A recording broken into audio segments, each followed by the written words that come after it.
I really, really, really want to improve my back strength. I think that my arms have been like compensating for my back, like my lack of back strength. Oh, this was actually my doubt.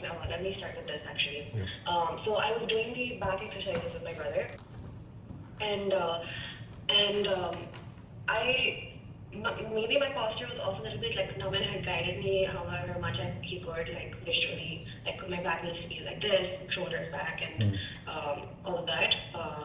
But I could not feel it in my back. Like this mind muscle memory I've been struggling a lot with my back and my core. I was using my arms mostly to do the pulling. My arms were getting worked out even though it was supposed to be my back. So what do I do about that? Like how do I figure out this mind muscle memory thing and make sure I'm working out my back properly? Okay, so I'll give you like the science behind this first so that you understand why this happens. So basically, whenever like you know that you are doing a pull day or a push day or a back exercise or whatever, but to your brain, like the nervous system, it's all the same. It doesn't understand that you're doing a back exercise, so the back muscles need to be activated. So the mind follows this pattern, right? It's called it's called motor unit activation. So whatever weight you're lifting, like let's say I pick up whatever weight, the brain is going to turn on the smallest muscles first. So it follows this order. It's called the size principle. So the smallest muscles start firing first, and then if and when required, like let's say the weight is too much, or if the time duration of your lift of your exercise is a lot, then eventually more muscles start getting involved. So this way you can, if you understand this logic, it is basically telling you that no matter what exercise you do, if you push it to a certain extent, you're pretty much all the muscles in your body are going to get activated. For example, let's say you hold a plank. If you hold a plank for 20 seconds, you're just probably going to feel it in your shoulders, although it's supposedly a core exercise. You hold it for a minute and a half, you might feel it in your core, but if you really push yourself to the extreme in a plank, you're going to feel it in your whole body. Like the whole body, every single muscle that is supporting that is going to get activated.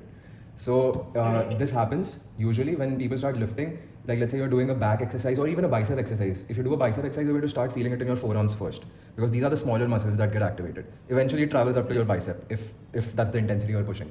Same goes for back. When you start doing pulling exercises, whether it's like pull-ups or rowing, so you've got like your vertical pulls and you've got your horizontal pulls. Horizontal pulls are rows, vertical pulls are pull-ups. So no matter what you do, you're going to feel it in your arms first. So for it to travel to the back, it takes time.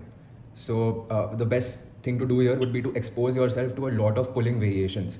So since you're early in your training program right now, like you're starting again, you're trying to build a foundation, you have this problem where you feel like your mind muscle connection is not there. If you're doing a back exercise, you're not feeling it in your back.